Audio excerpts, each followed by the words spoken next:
The combat arena was built in the center of Pinnacle 7 Station and could hold thousands of spectators. Today it was filled beyond capacity with representatives from every major species in the galactic community. The observation decks rose in tiers around the central fighting platform, and every seat was occupied. Screens throughout the galaxy showed the same feed as billions of beings tuned in to watch the human demonstration. Jiwan stood in the preparation room and tried to control his breathing. Admiral Tejo entered carrying a small package. "This arrived from Earth this morning. Your sister sent it." He handed the package to Jiwan, who opened it carefully. Inside were items from home: a pair of running shoes worn but comfortable, a water bottle scratched and dented from years of use, a length of rope with knots tied at intervals, and a note from Hyun written in her precise handwriting. "Remember what grandfather taught us. Remember that humans do not win by being strongest or fastest. We win by being patient and smart and by never giving up. Show them what we are, little brother. Make them understand." Jiwan held the items and felt a surge of emotion. These were not weapons in any traditional sense, but they represented something fundamental about human nature. The ability to prepare, the ability to endure, the ability to adapt. He laced up the running shoes and clipped the water bottle to his belt. The rope he wound around his shoulders. Then he stood and faced the Admiral. "I am ready, sir." Tejo studied him for a moment. "Your opponent is a Thulian named Karn. He has trained at this academy for 5 years and is considered one of the best fighters in his class. He is 8 feet tall and weighs approximately 600 pounds. He has bone armor and natural weapons. The rules are simple: non-lethal combat only. The fight continues until one participant surrenders or is unable to continue. Medical teams will be standing by." Jiwan nodded. "What should I do?" "Be yourself, be human. Show them what that means." Tejo paused and then added quietly, "Do not try to match his strength. You cannot win that way. Fight like a human would fight." The door to the arena opened and Jiwan walked out into a wall of sound. The crowd was not cheering exactly, but there was a buzz of conversation and anticipation that filled the space. The fighting platform was a circle 50 meters across with sensors embedded in the surface to monitor the combatants. Medical drones hovered at the edges ready to intervene if needed. Jiwan walked to the center and placed his simple items on the ground. The shoes, the water bottle, the rope. The crowd's buzz turned to confusion and then to laughter. Someone in the stands shouted that the human had brought toys to a fight. Others joined in the mockery. Jiwan ignored them and began stretching his muscles slowly and methodically. He had learned a long time ago that ridicule said more about the people laughing than about the person being laughed at. The opposite door opened, and Karn entered. The Thulian was massive, with gray skin that looked like stone and bone ridges that protected his vital areas. His arms were thick as tree trunks and his hands could crush metal. He walked with the confidence of someone who had never lost a fight. When he saw Jiwan and the items laid out on the ground, he stopped and stared. Then he laughed, a deep rumbling sound that echoed through the arena. "What are those?" Karn's voice was like grinding rocks. "Are you planning to run away, human? Is that what the shoes are for?" Jiwan finished his stretching and looked up at the Thulian. "They are tools. On Earth we do not rely only on what nature gave us. We use our minds. We adapt, we prepare. These are part of how I fight." Karn shook his head. "I do not need tools. I have these." He flexed his arms and the crowd roared approval. "I'm going to try not to hurt you too badly, human. But you should surrender now and save yourself the pain." Jiwan picked up the water bottle and took a long drink. Then he put it down and faced Karn. "I cannot do that. My people are watching. The galaxy is watching. So let us show them what happens when a Thulian fights a human." Commander Vex's voice came over the arena speakers. "The combat trial will now begin. Participants, remember that this is non-lethal combat. Fight with honor, begin." Karn charged immediately. His strategy was simple and brutal. Use his size and strength to overwhelm the smaller opponent quickly. He crossed the distance between them in seconds with his arms spread wide to grab Jiwan. But Jiwan was not where Karn expected him to be. He had moved sideways, using his lower center of gravity to accelerate faster than the Thulian anticipated. Karn's hands closed on empty air. The crowd made a sound of surprise. Karn turned and charged again. Again, Jiwan evaded, moving just enough to avoid contact but not running away. He was studying his opponent, watching how Karn moved, looking for patterns and weaknesses. The Thulian was strong and fast but also heavy. Each movement took effort. Each charge required energy. This continued for several minutes. Karn attacking and Jiwan evading. The crowd began to murmur with confusion. Some thought the human was a coward for not engaging.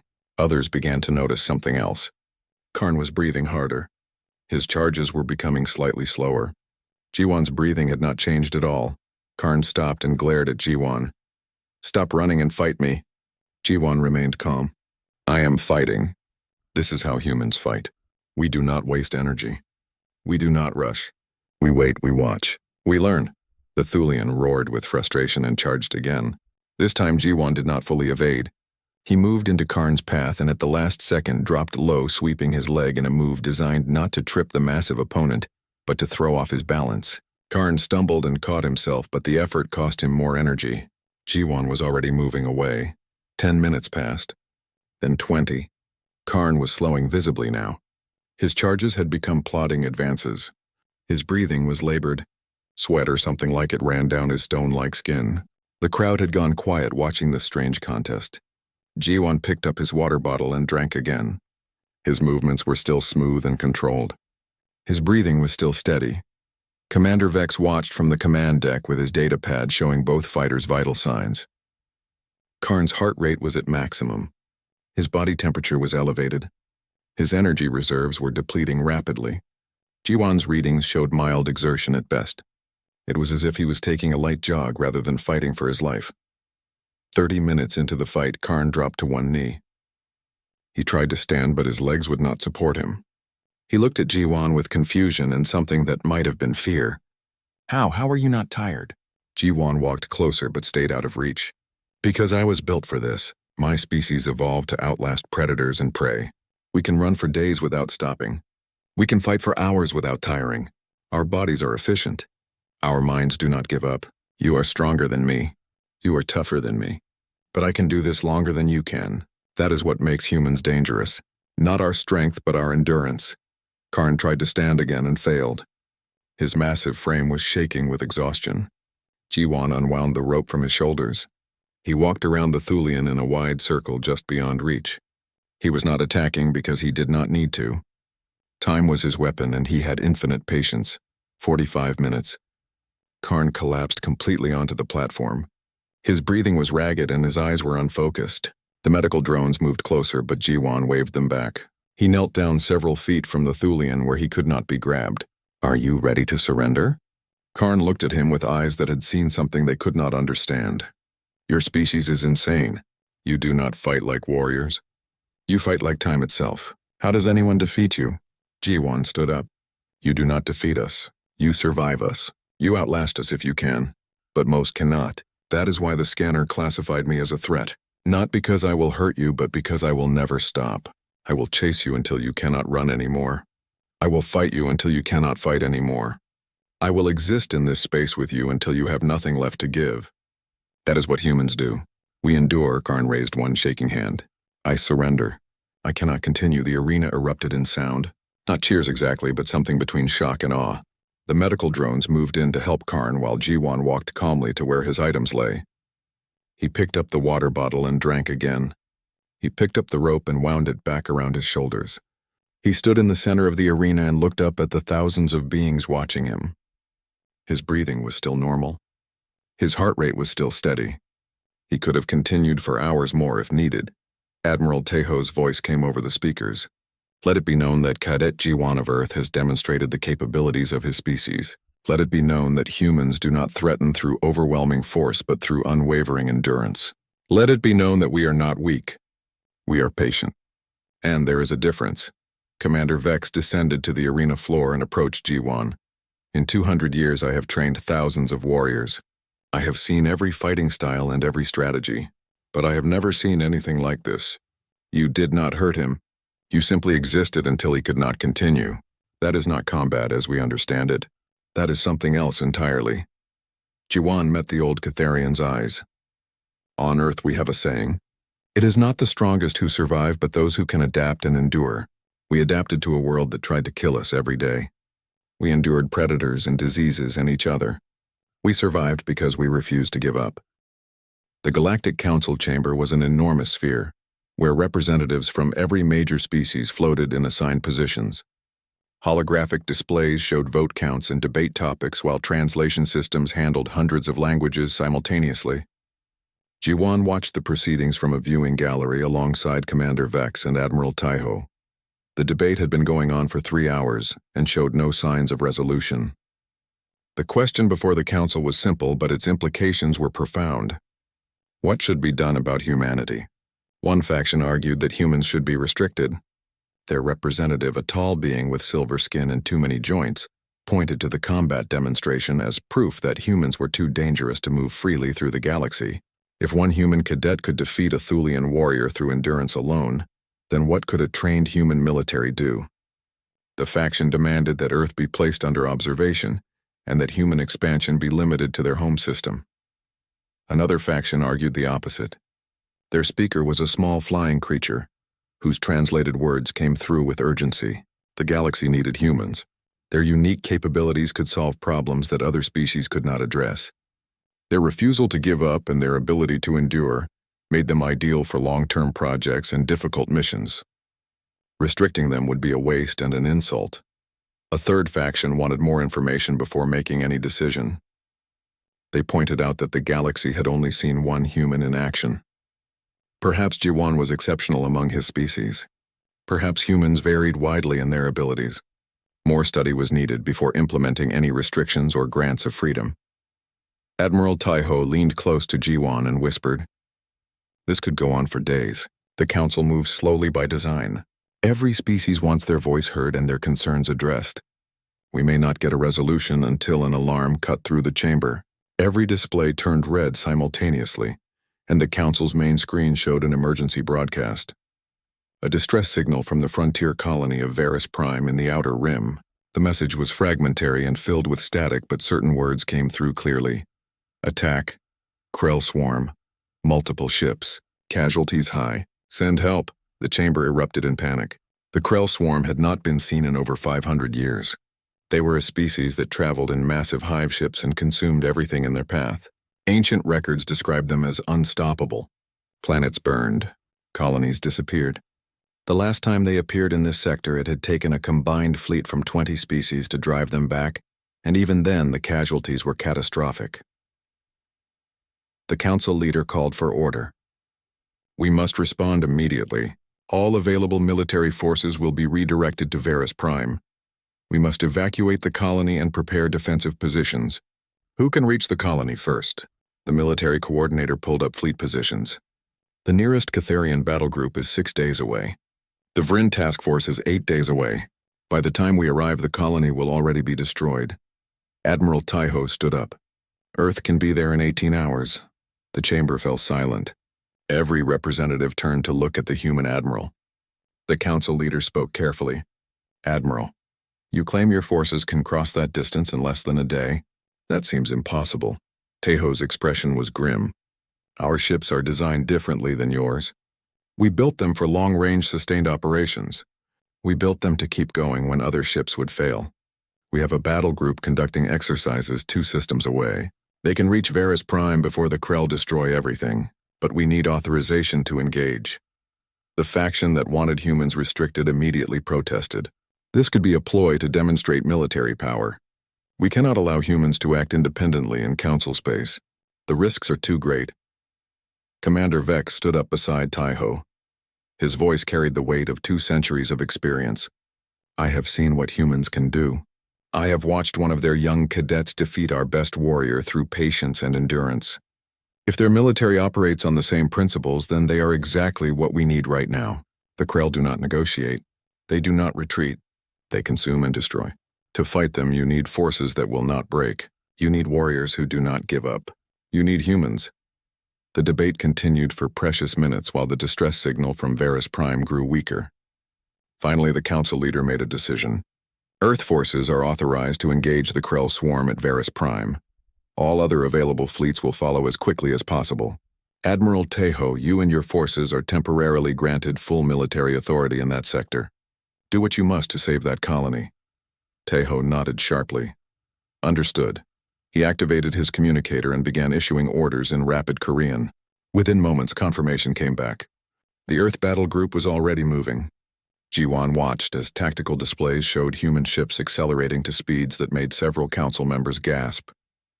Those vessels were built to sustain high acceleration for extended periods, something most galactic ships could not do without damaging their crews. Commander Vex turned to Jiwan.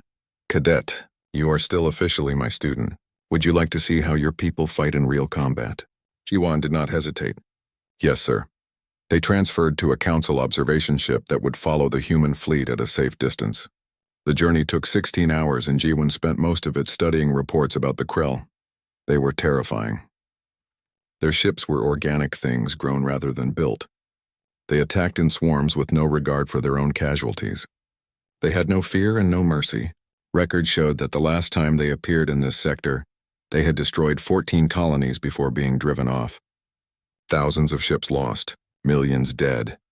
When they arrived in the Varus Prime system, the human fleet was already engaged. 3 Earth destroyers moved through space with coordinated precision. Their ships were smaller than most galactic capital ships, but they moved with purpose and efficiency.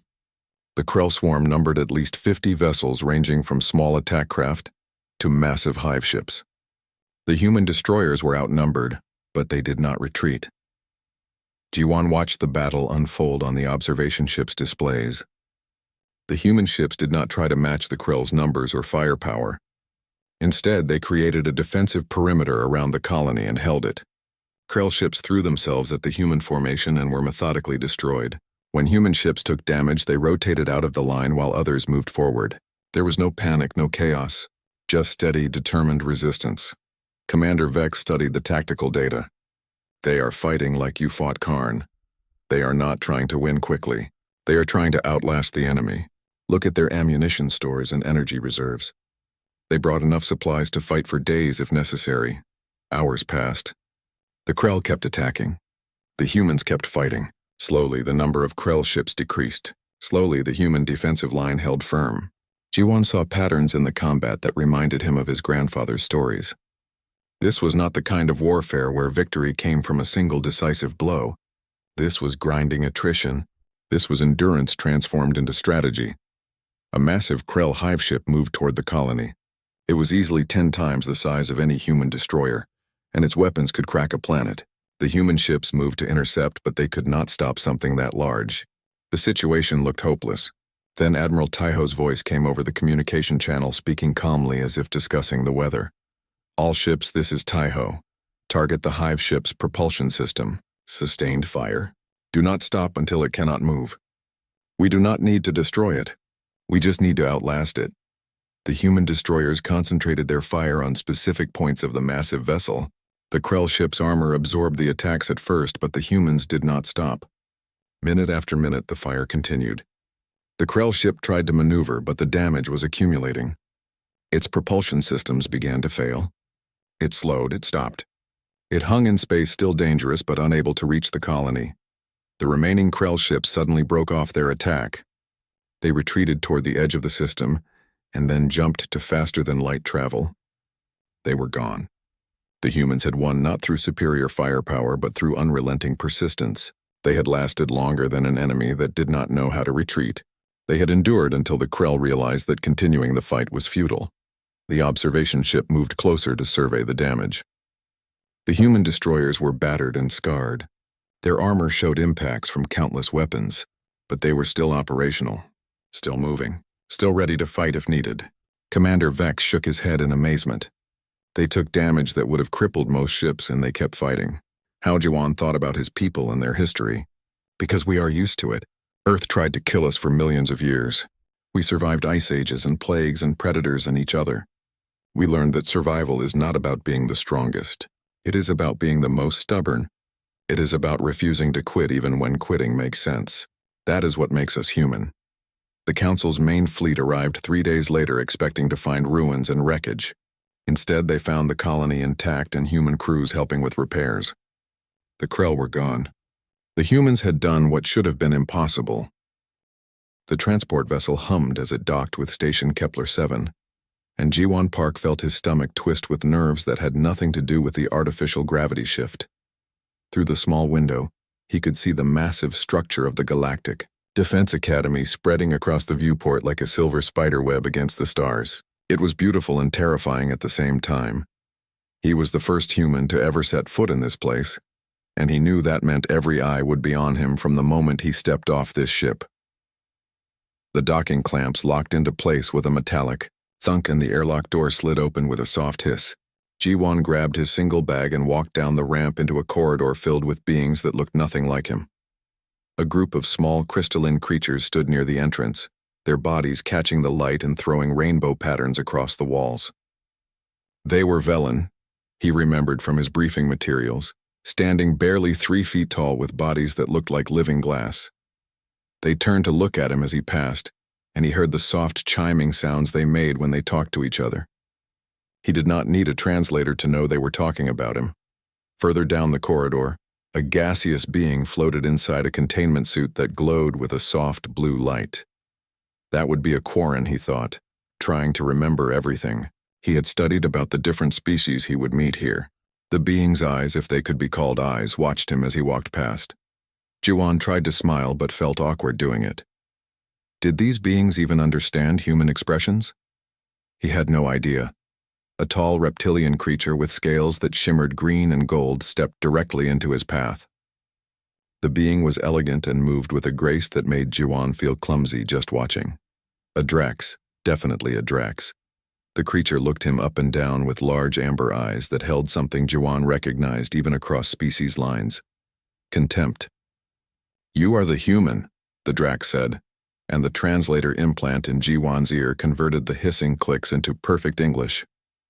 "I am Keltar. It appears we are assigned to share living quarters." The way Keltar said it made it clear this was not welcome news. "Nice to meet you," Ji-won said, extending his hand before remembering that handshakes were a human thing. He dropped his hand awkwardly. "I am Ji-won Park." Keltar made a sound that the translator did not bother to convert, which probably meant it was not polite, and walked away with his tail swishing behind him. Ji-won sighed and followed the directions on his datapad toward the dormitory section. Other cadets watched him as he walked through the halls. Some looked curious, others looked amused, and a few looked actively hostile. He heard whispers following him like a shadow. "That is the human. Earth sent a soldier. I heard they barely survived when the Yoth Raiders attacked their colonies. Primitives playing at war."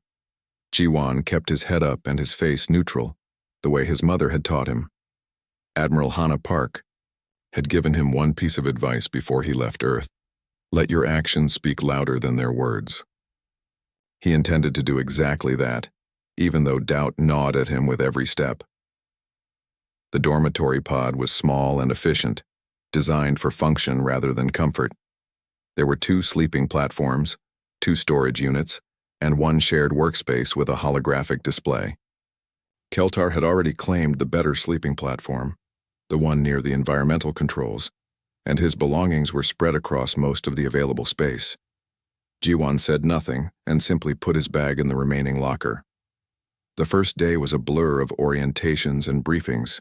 An instructor, a female Drax named Rallis with scales that had faded to a dusty bronze with age, stood before the assembled cadets and spoke about honor and duty and the proud tradition of the Galactic Defense Academy.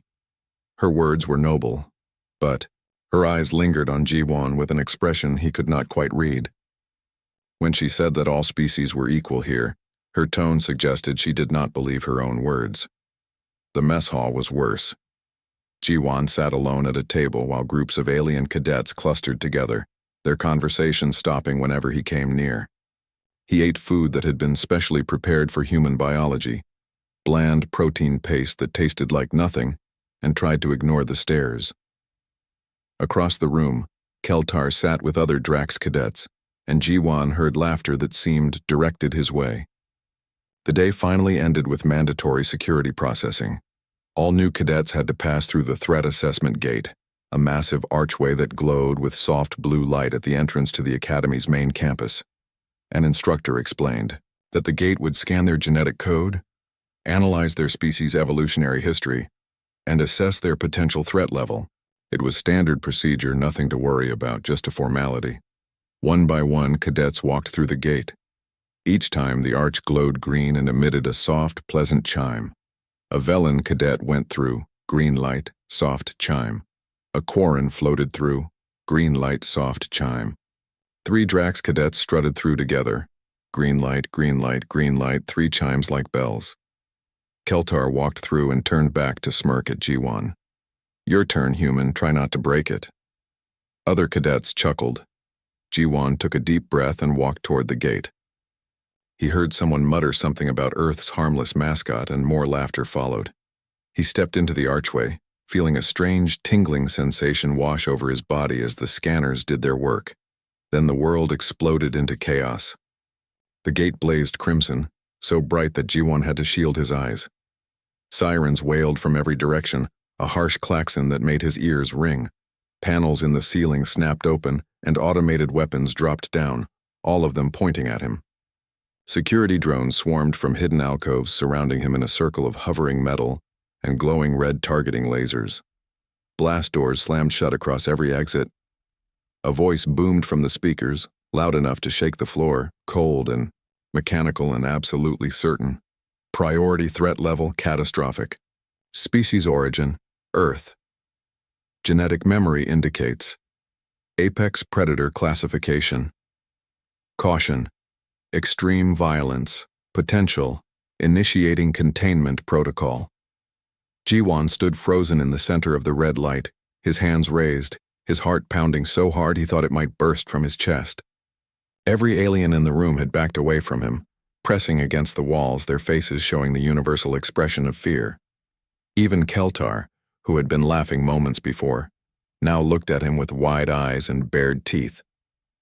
Armed guards, in heavy combat armor, rushed into the room, their weapons trained on G1 from every angle. No one was laughing now. The gate continued to pulse with angry red light, and the automated voice repeated its warning over and over. Priority threat, extreme violence potential, apex predator. G1 wanted to say something, to explain that this was a mistake, that he was just a cadet like everyone else. But the words died in his throat as he saw the fear in their eyes. They were not looking at him anymore. They were looking at a monster. The laughter had stopped.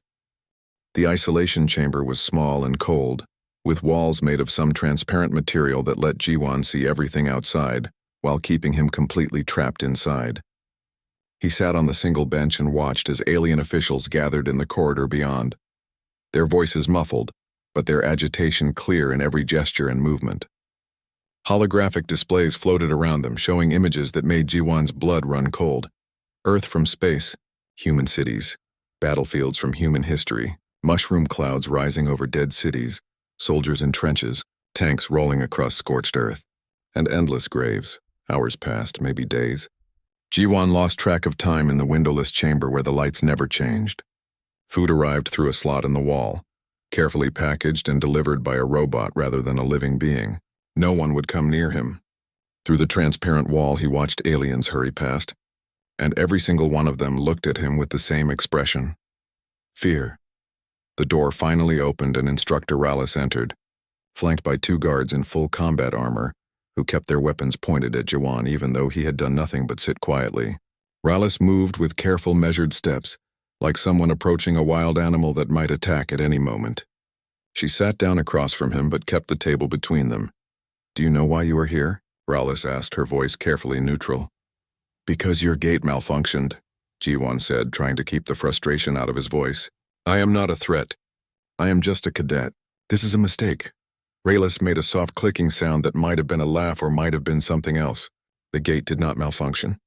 The gate has never malfunctioned, not in 12,000 years of operation. It told us exactly what you are, Cadet Park, and that is what terrifies us." She activated a holographic display that floated between them, showing a vast timeline that stretched back millions of years. "The Galactic Union has existed for 12 million years," she said.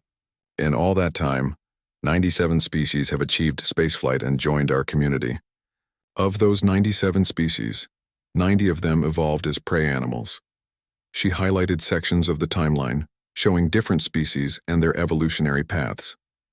"We are herd creatures, flock creatures, creatures who survived by hiding, by running, by cooperation and numbers. We built civilization not through conquest but through collective survival. G1 stared at the timeline, beginning to understand. And the other 7 species? Predators, Rallis said, and her voice dropped to barely a whisper. Apex predators, creatures who survived by hunting, by killing, by rising to the top of their food chains through violence and domination. We have encountered 7 predator species in 12 million years. She changed the display, and now it showed creatures from nightmares. Massive things with too many teeth. Beings that looked like they were made of blades and hunger. Monsters that seemed designed for nothing but killing.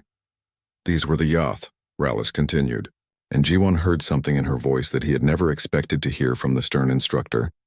Genuine terror. They nearly destroyed us. The war lasted 3,000 years. 200 billion beings died. Entire worlds were burned to ash. We threw everything we had at them, every weapon, every strategy, every resource, and we barely won. When it was finally over, we swore we would never allow another predator species to threaten the galaxy. But we are not like them, Ji-won protested. Humans are not monsters. We have art and music and philosophy. We build things, we create, we love. So did the Yoth in their own way, Rallis said quietly. They had culture and honor codes and even what they called poetry. That made them more dangerous, not less, because they were intelligent predators. They could think and plan and adapt. Just like you. She changed the display again, now showing human history in brutal detail. Ancient humans hunting mammoth across ice fields, armies clashing with swords and shields, bombers dropping fire from the sky, soldiers moving through ruined cities with weapons raised. Your species hunted megafauna to extinction, Rallis said. You developed weapons that could destroy your entire planet. You fought wars that killed millions over ideas and resources and territory. You conquered every continent, dominated every ecosystem, and eliminated every rival predator on your world. You did not reach the top of your food chain by accident, Cadet Park. You climbed over the bodies of everything that tried to stop you. Ji-won wanted to argue, but the images spoke for themselves. He had learned this history in school, but seeing it through alien eyes made it different, made it terrifying. We grew past that, he said weakly. We united. We stopped fighting. We reached for the stars. Yes, Rallis agreed. But the genetic memory remains. The instincts remain. The capacity remains. That is what the gate detected. Not what you have done, but what you could do if circumstances demanded it. She leaned forward. Do you know why Earth's applications to join the Galactic Defense Forces were rejected 14 times? Ji-won shook his head. Because we were afraid, Raleigh said simply. Afraid of what would happen if we taught humans how to fight not just on one world, but across the galaxy. Afraid of what human warriors would become if they had access to our technology, our weapons, our knowledge. We told your people it was because you were too young, too primitive, too inexperienced. But the truth? We were terrified of you. Then why did you accept me this year? Ji-won asked. Rallis was quiet for a long moment, and when she spoke, her voice was heavy with something that sounded like despair. Because something has changed. 3 months ago, we detected signals at the galaxy's edge. Patterns that match Yoth technology. Energy signatures we have not seen in 300 years. She met his eyes. We thought we destroyed them. We thought they were gone. We were wrong. The weight of those words settled over the room like a physical thing. Ji-won felt his mouth go dry.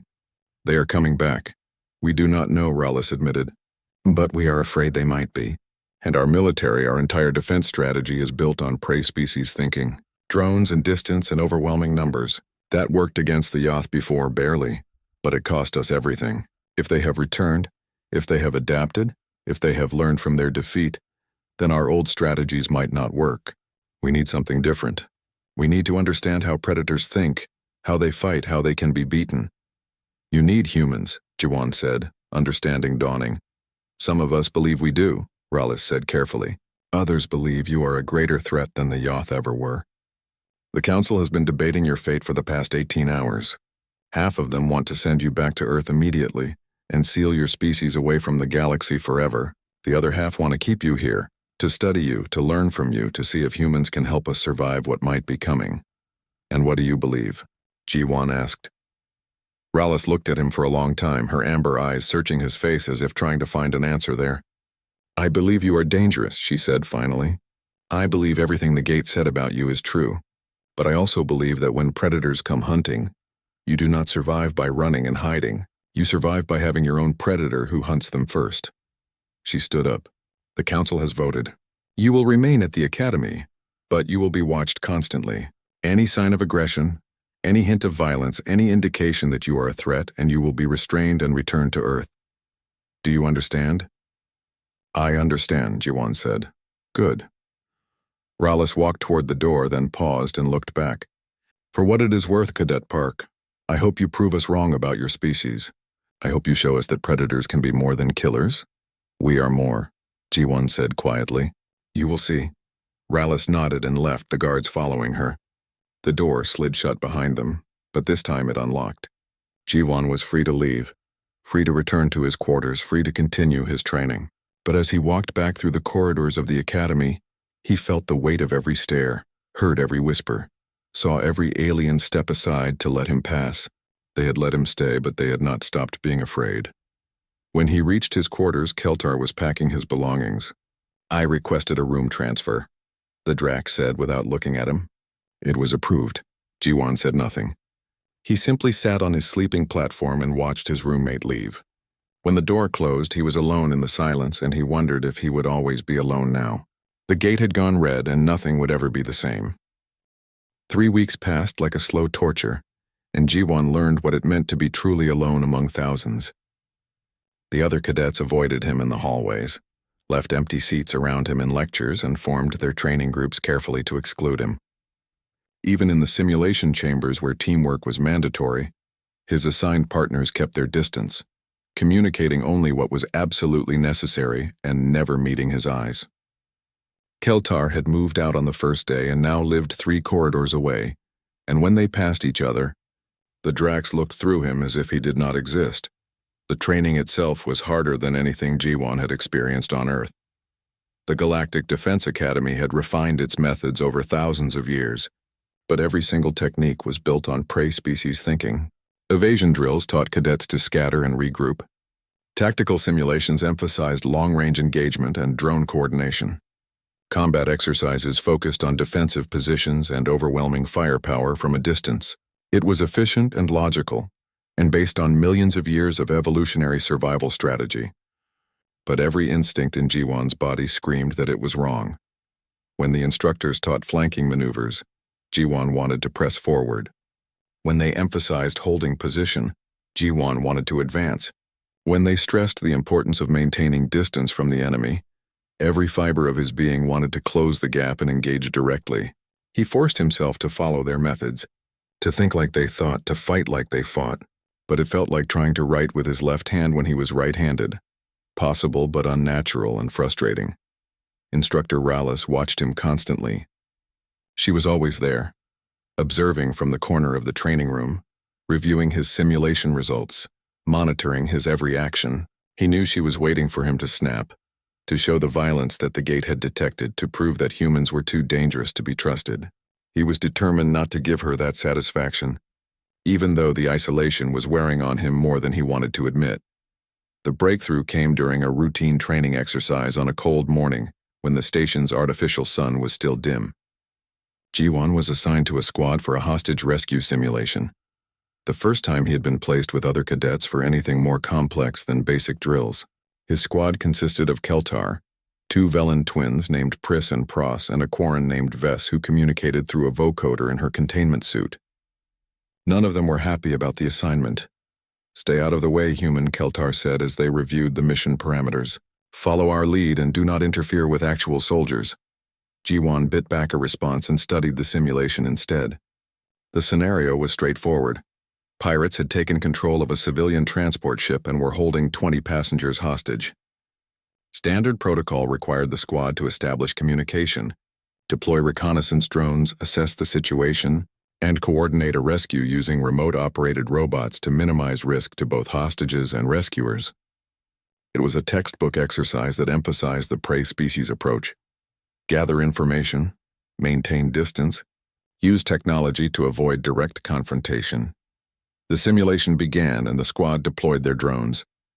The pirate ship appeared on their displays, a small cargo vessel with minimal shielding and standard hull plating. The pirates were represented by red markers on the tactical map, 20 of them scattered throughout the ship. with the hostages clustered in the cargo bay showing as green markers. Keltar opened a communication channel and began negotiations according to protocol. Then the simulation threw them a curveball. One of the green markers turned gray. Hostage deceased. A timer appeared on all their displays. 59 seconds until the next execution. The squad froze. Pris and Prost began running probability calculations, their crystalline bodies flickering with light as they processed thousands of scenarios. Keltar's claws flexed on his controls as he tried to adjust the negotiation parameters. Vess floated in her containment suit, her gaseous form swirling with agitation as she searched the protocols for guidance. The timer counted down 45 seconds. "We need to call an instructor," Keltar finally said. "This is outside standard parameters."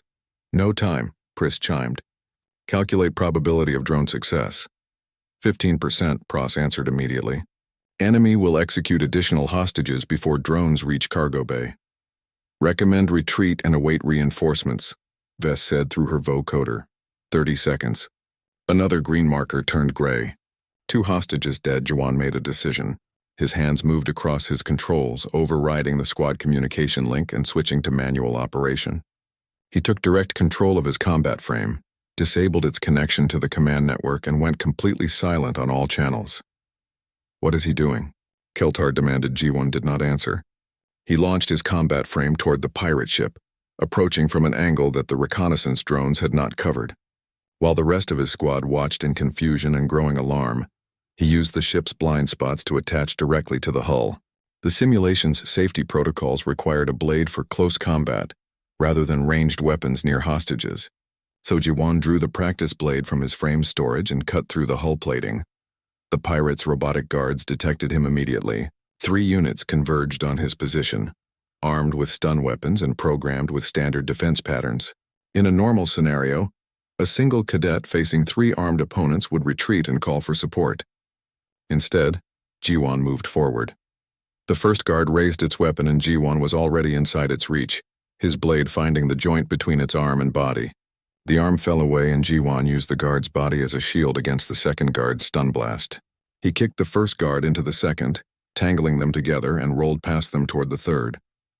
The blade found its target with brutal efficiency, and the third guard collapsed with sparking wounds. G1 moved deeper into the ship, following the mental map he had built from the drone reconnaissance. The pirates had positioned their guards in defensive clusters, expecting an assault from the main airlock. They were not prepared for someone coming through the hull, moving through maintenance corridors, getting behind their lines. G1 used every tactic his mother had taught him from her days in the Outer Colony Wars. Speed over caution, aggression over patience, close quarters efficiency over ranged safety. He found the cargo bay and counted 6 guards between him and the hostages.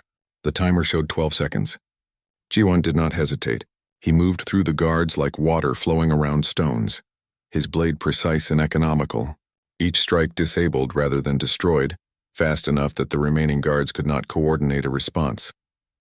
When the last guard fell, G1 was already at the hostage cluster, cutting their restraints and directing them toward the escape pods. The simulation ended. Mission time 4 minutes 17 seconds. Hostages saved 18 out of 20. Hostile units neutralized 20 out of 20. Casualties among rescue team 0. G1 removed his control helmet and found his entire squad staring at him. Their expressions ranged from shock to horror to something that might have been awe. The simulation replay appeared on the main display, showing his approach from multiple angles. The violence of his assault was stark and undeniable, but so was its efficiency. Where the standard approach would have taken 30 minutes and likely resulted in more hostage deaths, G1 had ended the situation in less than 5. Instructor Rollis entered the training room and her face was unreadable. She called up his performance statistics and studied them in silence. The other instructors crowded around the displays, whispering to each other in languages the translator did not bother to convert. "Cadet Park," Rollis finally said, her voice carrying across the silent room. "Explain your actions." "They were killing hostages," G1 said simply. "Every second we waited, more people died. The standard approach was too slow. They needed someone to go in and stop it." "You violated protocol," Rollis said. "You ignored your chain of command. You broke communication discipline. You engaged in direct combat when doctrine requires maintaining distance. Yes, Jiwan agreed. He saw no point in denying it. Rallis looked at him for a long moment, then gestured at the replay. That, she said quietly, is why the gate went red. She turned to address the entire room.